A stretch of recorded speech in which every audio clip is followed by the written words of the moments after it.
여러분, 오늘은 이스라엘의 사사였던 삼손에 대해서 말씀을 나누고자 하는데요. 삼손을 생각할 때면 늘 따라붙는 여인의 이름이 있습니다. 본문 말씀에 나오는 들릴라이지요.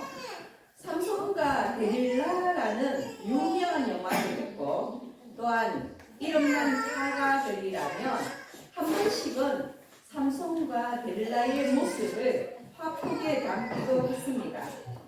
그림들을 보면 대부분 어떤 그림이냐 하면 들릴라의 무릎에 기대어 잠든 삼손의 그 머리카락을 들릴라가 가위로 자르는 모습이고요. 유명한 그림 중에 하나인 렘브란트의 눈먼 삼손이라는 그림이 있습니다. 1636년경에 그려진 그림이라고 하는데요. 그 그림을 보면 인물들의 그 행동이, 그 장면들이 굉장히 역동적으로 묘사가 되어 있는데요.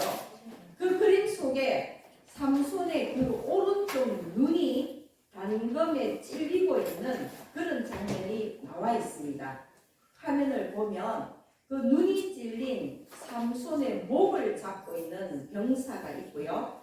그리고 삼손의 팔을 사슬로 묶고 있는 그런 병사도 있고, 오른쪽 눈을 찌르고 있는 병사, 그리고 여러분 나중에 이제 이 그림을 한번 찾아보시면 되겠지만 삼손을 향하여서 창을 겨누고 있는 그런 병사의 모습이 매우 적나라하게 그려져 있습니다.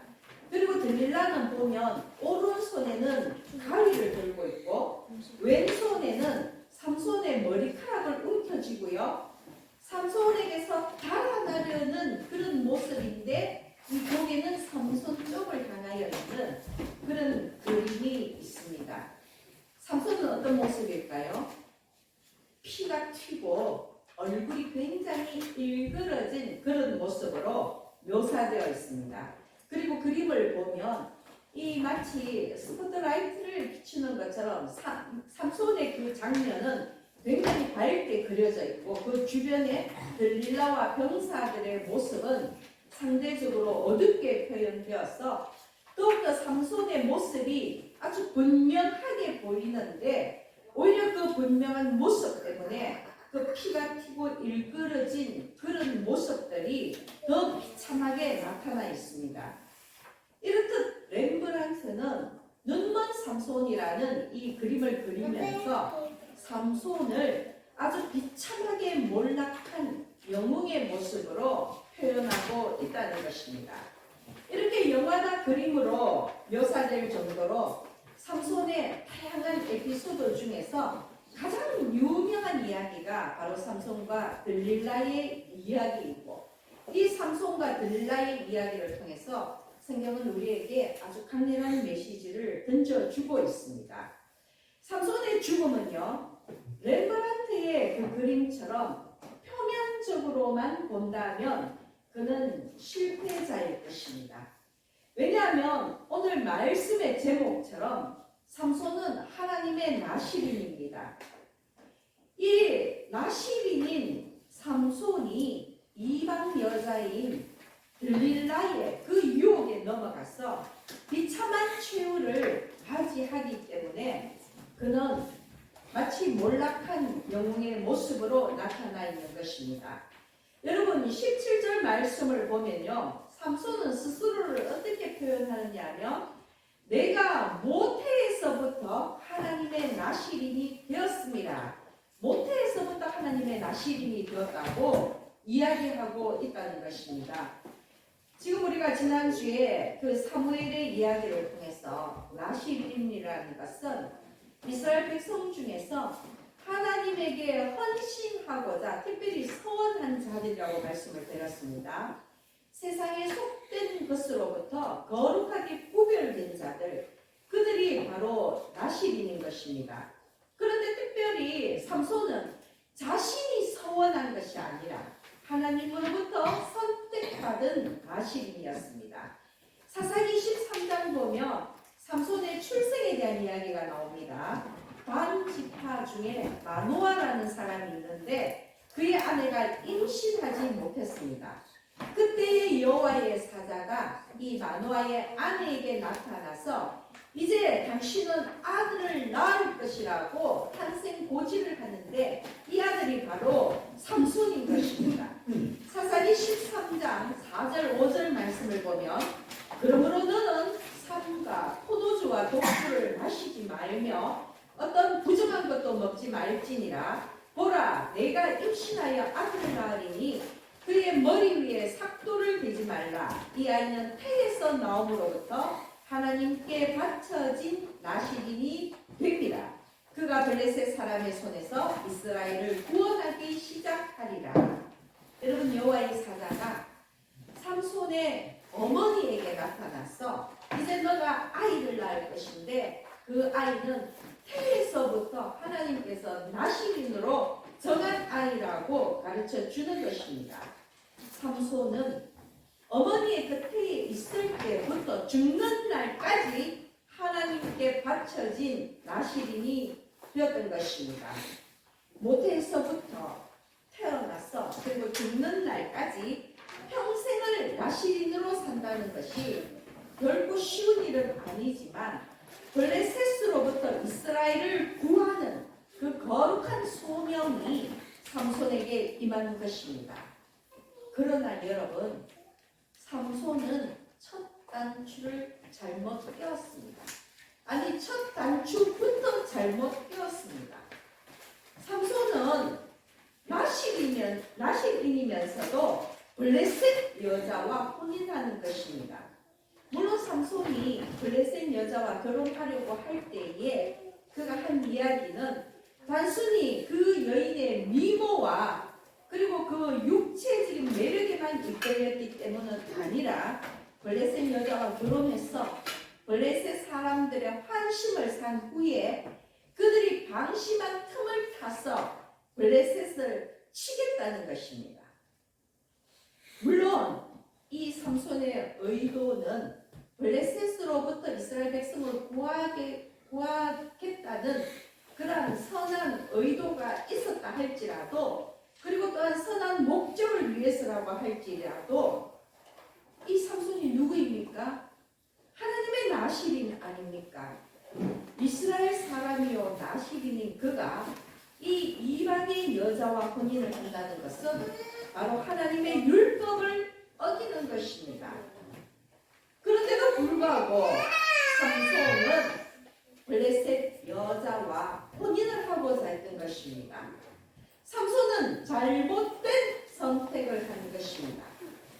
이스라엘을 구원하고자 하는 것은 하나님의 뜻이지만 그러나 삼손은 하나님의 일을 하면서 하나님에게 그 방법을 묻지 않고 지극히 결혼이라는 인간적인 수단을 사용했다는 것입니다. 여러분, 분명히 말씀을 드리지만 그것은 잘못이며 삼손의 치명적인 실수입니다. 하나님을 의뢰하지 않았기 때문입니다. 우리 역시 흔히 이런 실수를 하지 않습니까? 하나님의 일을 한다는 명분 아래 매우 인간적인 수단과 방법으로 목적을 이루고자 하는 것이 우리의 모습이라는 것입니다. 그러므로 여러분, 늘 스스로를 살펴보아야 합니다. 때때로 하나님의 방법은 덕이고 그리고 하나님의 방법은 분명하게 보이지 않기 때문에 하나님의 일을 할 때에는 하나님께 의뢰하고 인내하면서 하나님의 방법으로 해결해야 하는 것입니다. 결국에 삼손의 결혼은요, 실패하고 말았습니다. 인간적인 방법으로 도모한 일이었기 때문에 실패가 어쩌면 당연할 수도 있지요. 부모의 반대에 부딪히면서 우여곡절 끝에 결혼을 합니다. 그런데 이 관습적으로 보면은 결혼을 하면 한 일주일 동안 신부의 집에서 혼인잔치를 하잖아요. 그리고 이 혼인잔치의 흥을 돋구기 위해서 수수께끼를 내는데 지금 삼손이 블레셋 친구들에게, 거기 모인 자들은 블레셋 사람들이죠. 블레셋 친구들에게 수수께끼를 냅니다. 먹는 자에게서 먹는 것이 나오고 강한 자에게서 단 것이 나왔는데 이것이 무엇이냐고 수수께끼를 냈는데 이것은 삼손의 지금 개인적인 체험입니다. 삼손이 이 딥나로 블레셋 여자와 혼인하기 위해서 내려갈 때에 젊은 사자가 나타나서 삼손을 향하여서 지적되었습니다. 그러자 말씀을 보면 삼손이 아주 헤라클레스 같은 괴력의 소유자죠. 물론 그 힘은 하나님이 주셨지만 이 젊은 사자를 마치 염소 새끼를 잡아서 찢어버리듯이 젊은 사자를 찢어버렸다고 했습니다. 그리고 딥나로 갔다가 다시 돌아오는 길에 보니까 이 죽은 사자의 그 신체에 벌들이 모여서 꿀이 있는 것입니다. 그래서 삼손이 그 꿀을 떠서 먹었는데요. 여러분 이것도 잘못한 것이죠. 왜냐하면 하나님의 나시리는 부정한 것을 만지거나 먹으면 안 되는데 그 죽은 사자의 그 신체에 벌들이 모여서 꿀이 생긴 것, 그 부정한 음식을 먹었다는 것입니다. 그런데 먹는 자에게서 먹는 것이 나오고 강한 자에게서 다른 것이 나왔다. 먹는 자, 즉 짐승을 잡아먹는 그 사자에게서 그 꿀이 나왔다는 것입니다. 짐승의 왕이지 않습니까? 아주 강한 그 사자에게서 달기 단 꿀이 나왔는데 그것을 맞추라고 하는 것이죠. 이 개인적인 체험을 통한 수수께끼였기 때문에 블레셋 사람들이 맞힐 수가 없죠. 그런데 내 길을 걸었기 때문에 이 블레셋 남자들이 삼손의 아내를 협박합니다. 너가 어쨌거나 남편에게 이 답을 알아내어라. 만일 그렇지 않으면 너와 네 아버지를 불사르겠다라고 협박을 하는 것입니다. 그래서 잔치가 계속되는 동안 이 삼손의 아내는 삼손 앞에서 울면서 왜 나에게 답을 갖춰주지 않느냐, 자신을 미워하고 사랑하지 않는 것 아니냐, 흔한 여자들의 수법으로 삼손을 조르기 시작하니까 결국 삼손이 그 정답을 말해주게 되고요. 그 아내는 쫄로 달려가서 블레셋 사람들에게 이 정답을 이야기합니다. 결과적으로 삼손은 내기에서 져버리고 맙니다. 그리고 그것이 결국 블레셋 사람들의 계략이라는 것을 알고 나자 이 삼손이 그들에게 복수를 하게 되죠. 그러자 또 블레셋 사람들이 삼손의 아내와 그 아버지를 불살라버립니다. 여러분, 이 결혼 사건을 통해서 정말 지금 시대에서는 도저히 이해할 수 없는 일이지만 이 결혼 사건을 통해서 자기 아내와 그 아버지가 불사르는 그런 일을 겪고 나서 삼손은요, 나귀의 새 턱뼈를 잡고는 무려 블레셋 사람을 1000명을 죽였다는 기록이 나옵니다. 사자를 맨손으로 찢어 죽일 정도의 힘을 가진 삼손이니까 그 앞에 감히 누가 대항할 수 있겠습니까? 그러나 여러분, 이후에 이보다 더 큰 사건이 생깁니다. 하나님의 나실이었던 삼손이 기생이었던 들릴라와 잘못된 사랑에 빠진 것입니다. 사사기 16장 4절을 보면 이후에 삼손이 소렉 골짜기에 들릴라 이름하는 여인을 사랑하네라고 기록이 되어 있습니다. 사랑한 것입니다. 그러나 하나님을 믿는, 하나님을 섬기는 이스라엘의 사사요 나시린이었던 이 삼손이 이방 여자와 결혼했던 것도 부족해서 기생인 들릴라를 사랑한다는 있을 수 없는 일을 저지른 것입니다. 나시린이 기생의 집에 출입한다는 것, 있을 수 없는 일이지요. 그런데 여자의 유독 약했던 삼손은 이 들릴라와 애정행각을 벌인 것입니다.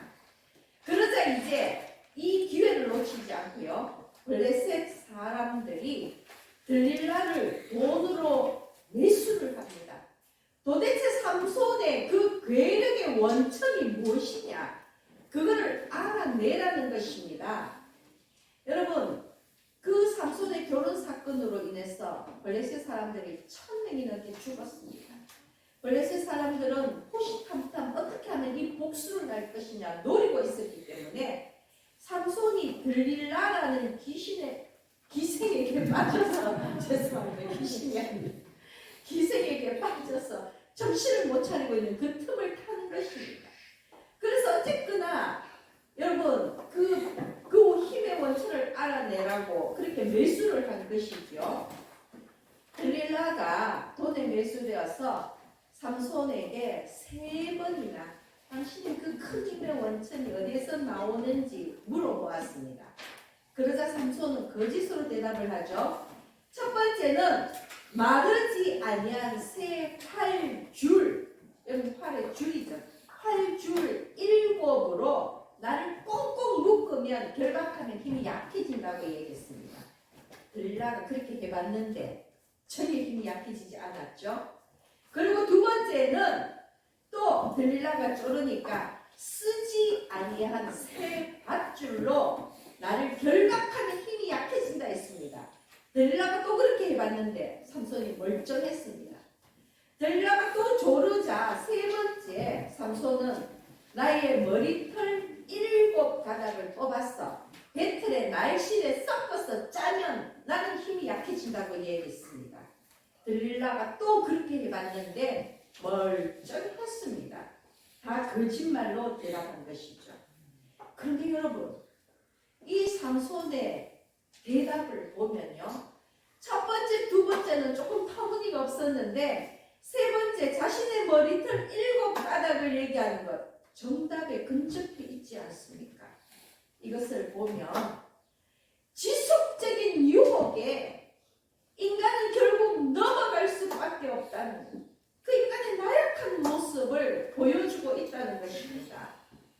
3번이나 물었는데 삼손이 3번이나 거짓으로 대답을 하자 이제 들릴라는 말 그대로 삼손을 들들 뻗기 시작합니다.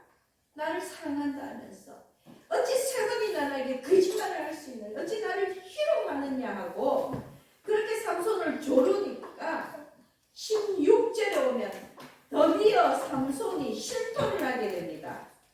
삼손의 마음이 번뇌하여 죽을 지경이라고 합니다. 삼손의 마음이 번뇌하여 죽을 지경이라. 그가 왜 번뇌합니까? 오늘을 보면요. 이 삼손의 마음이 너무 고민스러워서 마음이 갈갈이 찢어지고 있다고 했습니다. 여러분, 그는 나시린인데 나시린으로서의 사명에서 그 책임을 다해야 되는데 지금 들릴라에 대한 그 인간적인 사랑 때문에 갈등하고 있는 것입니다.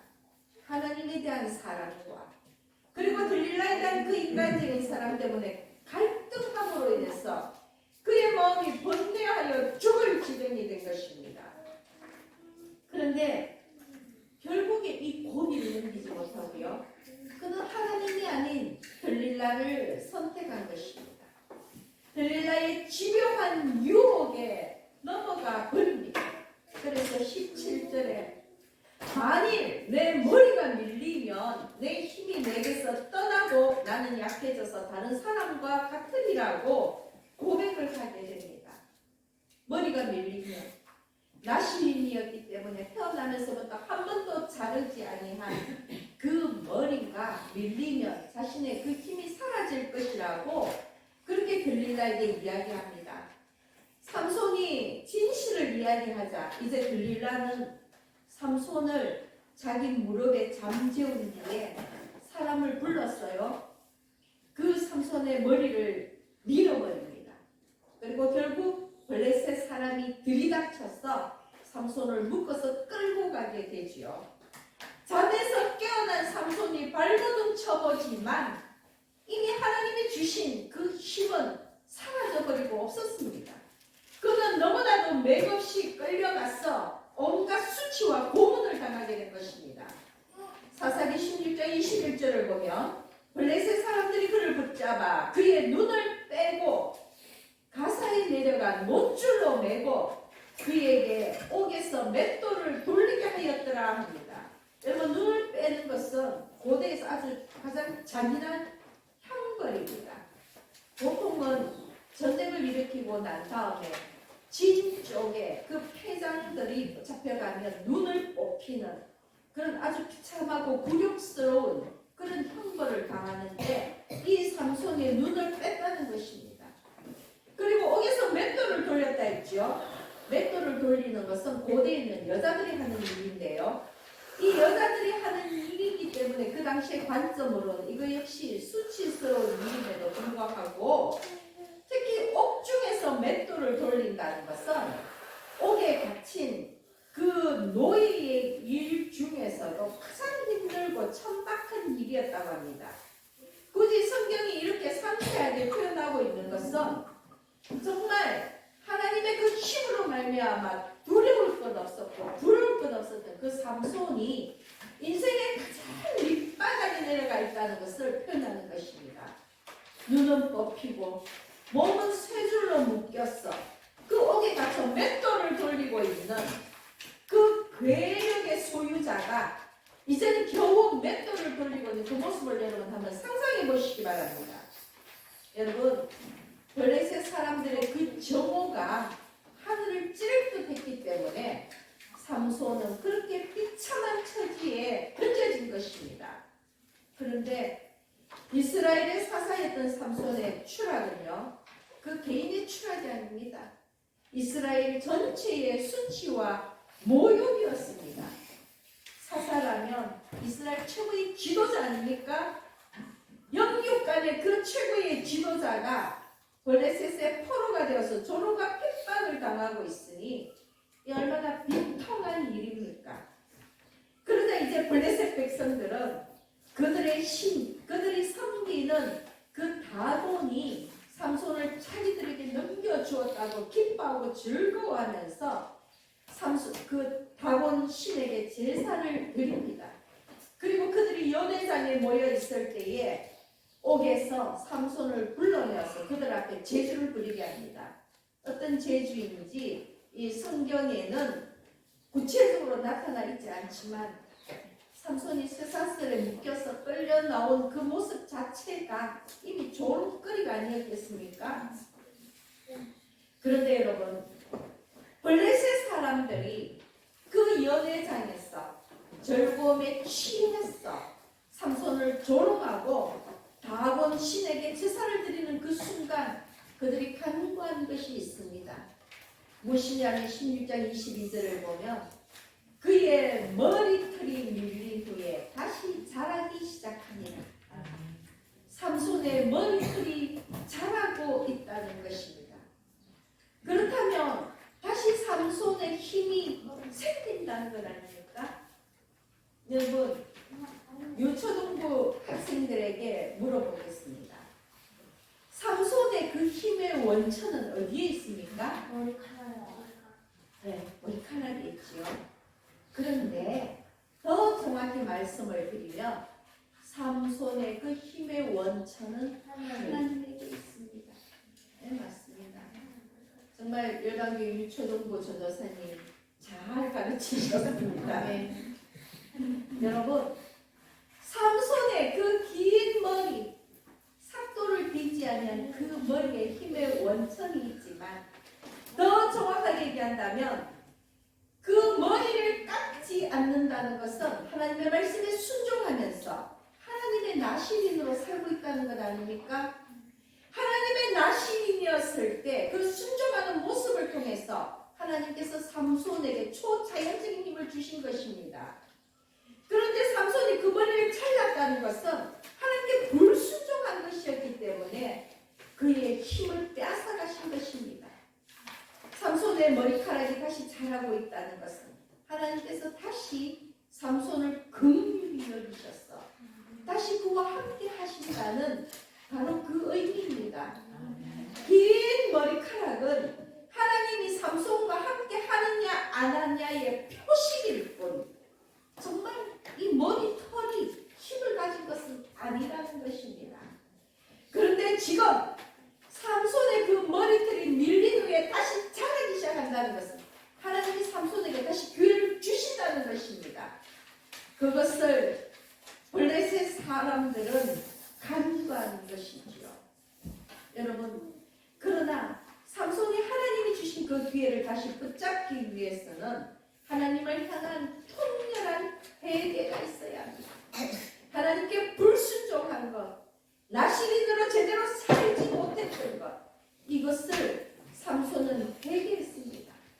블레셋의 그 남녀 귀족과 백성들이 모여서 삼손을 희롱하고 있는 그 연회장, 여러분 여기서 연회장이라는 것은 다곤 신전입니다. 그들이 거기서 제사를 지내고 잔치를 벌이는 것입니다. 그 연회장에서 눈먼 삼손은요, 양팔로 그 연회장에 지붕을 떠받치고 있는 기둥을 껴안고 하나님께 기도했습니다. 어떻게 기도했습니까? 이번만 나를 강하게 하사 나의 두 눈을 뺀 블레셋 사람에게 원수를 단번에 갚게 하소서. 이번만 나를 강하게 하사 그 원수를 단번에 갚게 해달라고 하나님께 부르짖었던 것입니다. 옥에 갇혀서 맷돌을 돌리다가 지금 정말로 조롱거리로 끌려 나온 이 순간이 삼손에게는 블레셋 사람들에게 보복할 수 있는 절호의 기회였습니다. 그래서 이번만 나를 강하게 해달라고, 이번 한 번만 나를 강하게 해달라고 기도한 것입니다.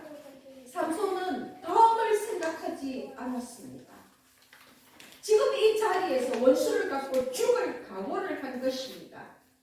죽기를 각오하고 목숨을 내어놓고 하나님께 부르짖었을 때에 하나님의 그 능력이 삼손에게 다시 임한 것입니다.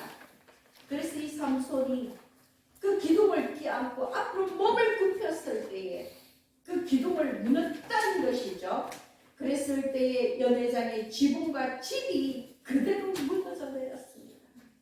삼손과 데릴라라는 영화를 보면 매우 실감 있게 이 장면을 알 수 있습니다.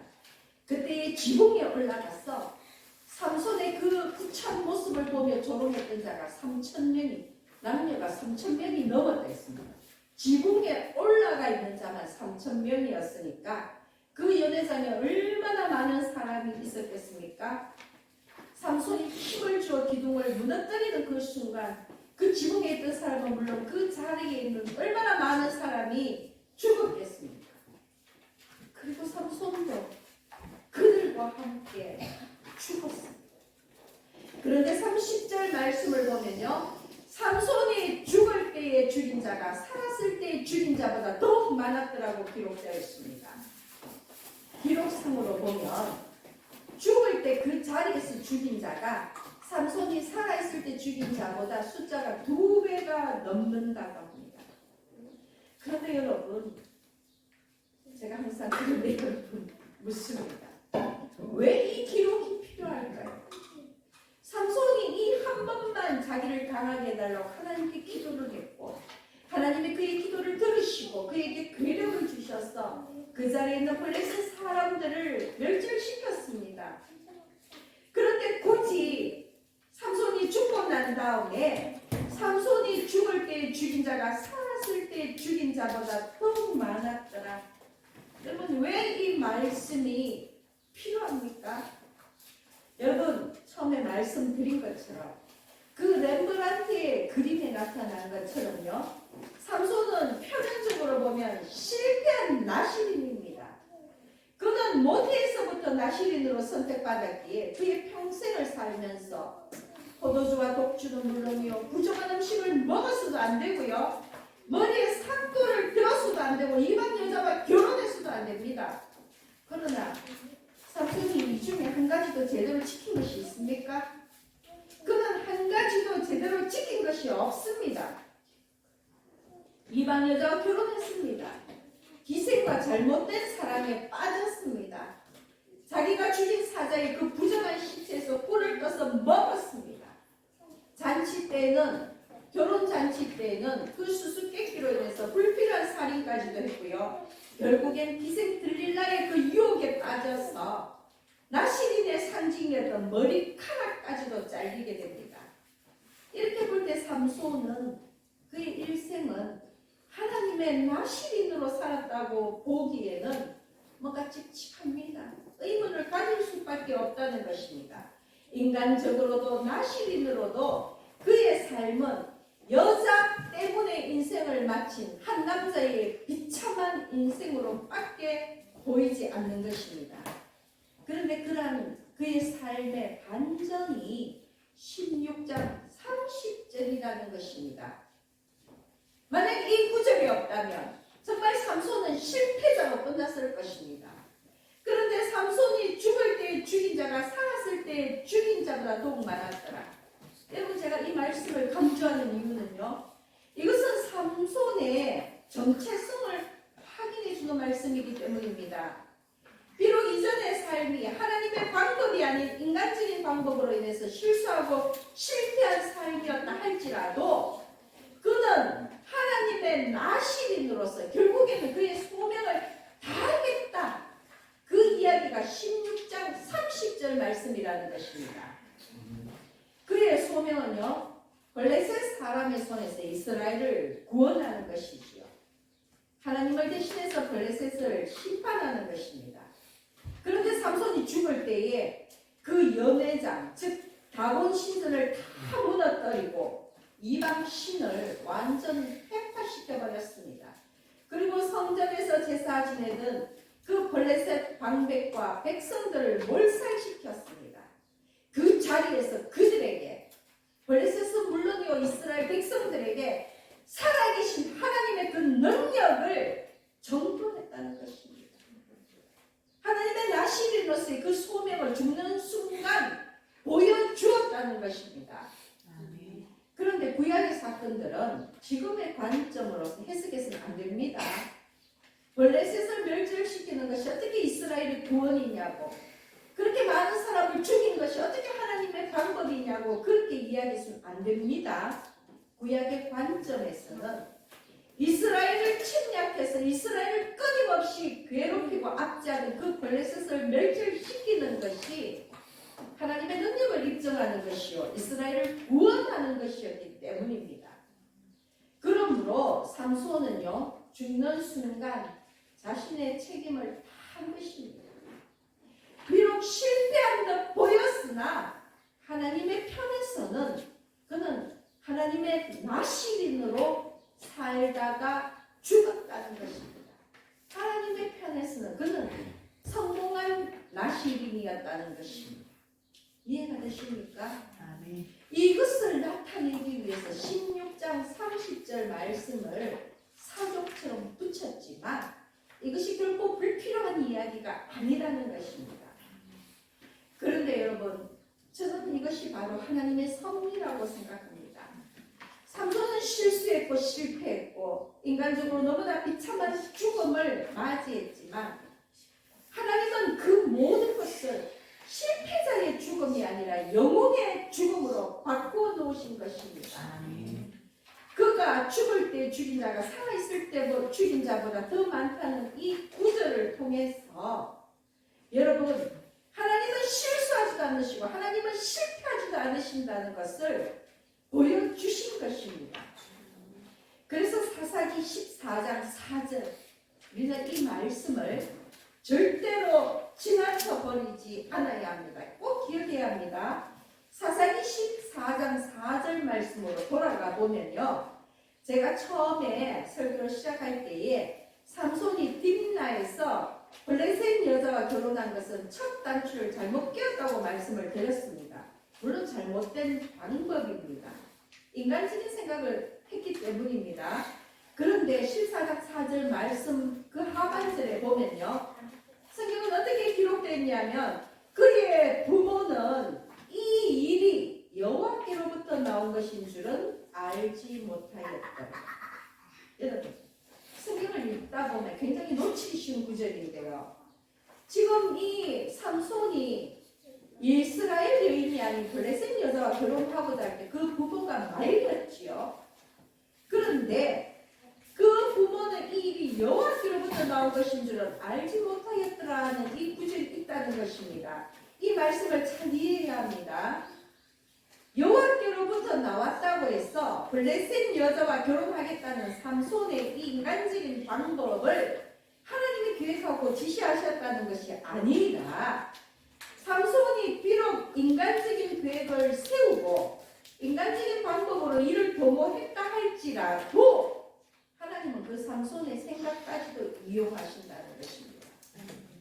인간이 비록 잘못된 방법을 선택한다 할지라도 하나님은 그 잘못된 방법까지도 하나님의 계획 속에 이용하신다는 그 이야기라는 것입니다. 이해가 되십니까? 이 일이 여호와께로부터 나왔다는 것은 비록 개인의 실수나 실패에도 불구하고 하나님의 섭리와 계획은 변함없이 계속 된다는 것입니다. 그래서 삼손의 삶은 한 개인으로서는 실패한 듯 보이는 삶이었지만 하나님은 삼손의 그 실수와 실패까지도 하나님의 계획 안에서 사용하셨다는 것입니다. 아내의 배신으로 인해서 그 블레셋 사람들에게 복수한 그 모든 과정까지도 하나님은 간섭하셨다는 것입니다. 그리고 최후의 순간에 다곤 신전을 무너뜨리고 블레셋 방백과 백성들을 멸절시킨 그 일들로 인해서 삼손은요 사사 삼손으로 이스라엘의 영웅으로 남을 수가 있었고요. 이 모든 것은 하나님의 섭리 안에서 일어난 일이라는 것입니다. 그래서 오늘날 그 어떠한 성경학자들이나 신학자들도 결코 삼손을 실패한 나실인이라고 이야기하지 않습니다. 그를 여전히 이스라엘의 사사요, 이스라엘의 영웅이요, 하나님의 나실인으로 평가하고 있다는 것입니다. 여러분, 그것이 바로 은혜요 축복입니다. 비록 연약한 우리가 때로는 실수하고 실패하고 죄를 짓지만 하나님은 그런 우리를 실패자로 남기지 않고 하나님의 구원 역사의 일꾼으로 쓰신다는 것입니다. 그 증거가 삼손이라는 것입니다. 그러므로 여러분, 지금 나의 실수를, 나의 실패를 두려워하지 마십시오. 지연 죄가 있다면 하나님 앞에 통렬히 회개하시면 됩니다. 그렇다면 하나님이 용서하시고 위로를 주십니다. 그리고 지금 삼손처럼 세상 유혹에 빠졌어 마귀의 속박에 허덕인다 할지라도 하나님은 마침내 나를 구원해 주신다는 것, 나에게 새 힘을 주신다는 것을 믿으시기 바랍니다. 그러므로 우리는 과거는 물론 현재 앞으로 영원히 결단코 실패자가 아닙니다. 하나님이 계시기 때문에 우리는 어떠한 상황에서도 결코 실패자가 아니고 실패자가 될 수도 없다는 것을 명심하시기 바랍니다. 언제까지나 우리가 하나님을 의뢰할 때에, 믿음으로 나아갈 때에 우리는 하나님이 선택하신 영원한 하나님의 마실인으로 살 수가 있다는 것입니다. 이 말씀을 여러분들이 꼭 기억하시기를 바랍니다. 그래서 우리 모두가 정말로 하나님 앞에 거룩하게 구별되어서 하나님의 구원 역사를 이루어가기를 소망합니다.